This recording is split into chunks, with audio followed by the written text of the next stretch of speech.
And just to, I suppose, understand a little bit more, Paul, about the challenges you face, particularly around investigations across borders. How does the actual difference in laws between the countries impact your investigations, particularly whether it's around surveillance techniques or exchanging evidence and investigations? Yeah, no, it's a really good question, Stuart. And I was fortunate to take a 12-month secondment from the police to the National Police Chiefs Council only sort of a year or two ago, and that was about our preparation for Brexit, because there's one system that we've used for many years in the police called the Schengen Information System. It's an alert system, and on a yearly basis, it was searched by police officers in the UK and police staff 600 million times a year on average. And on that dreaded day, will depend on what way you look at it, I guess. On that difficult day or challenging day when the plug was pulled out, we lost complete access to that system, which changed the way we share intelligence and share evidence with some of our predominantly European counterparts. Most countries that we operate with in Europe, even though we're not necessarily a member state as such anymore, have a very different prosecution system.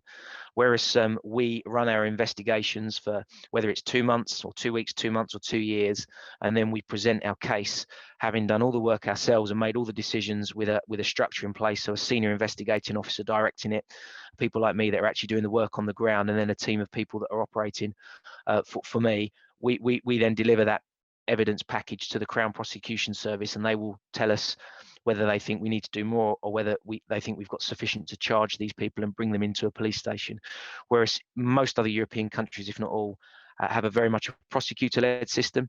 So the prosecutors themselves, the lawyers themselves, make all the decisions and direct the investigation. So the way we do business is very different, and sometimes it's quite frustrating because you want a decision from a police officer, a very straightforward decision about, some banking material you might need from Poland, or a witness that you want to go and speak to in Lithuania, but everything has to go through the prosecutor, which makes things quite slow and cumbersome at times. But what you do find is when on a few occasions I've been into other countries and we've led enforcement stages. So in Hungary, for example, and we crashed through a couple of doors with all the firearms officers in Hungary, the first person through the door filming it was the prosecutor.